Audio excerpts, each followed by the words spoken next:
అయినను దాన్ని చేయనది నా యందు నివసించు పాపమే గాని నేల కాదు. చూడండి, కావున ఇకను దాన్ని చెయ్యనది నా యందు నివసించు పాపమే గాని నేల కాదు.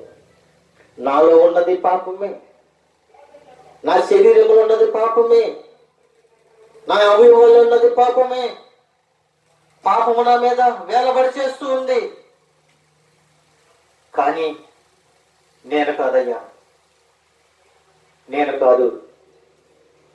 పాపం మన మీద వేలబడి చేయకూడదు. పాపం మనలోనికి రానివ్వకుండా ఉండాలి అనంటే, నీలో ఏముండాలి అనంటే క్రీస్తు ఉండాలి. నీలో ఏముండాలంటే క్రీస్తు సారూప్యము ఉండాలి. నీలో ఏముండాలంటే క్రీస్తు రక్తము ప్రోక్షింపబడాలి.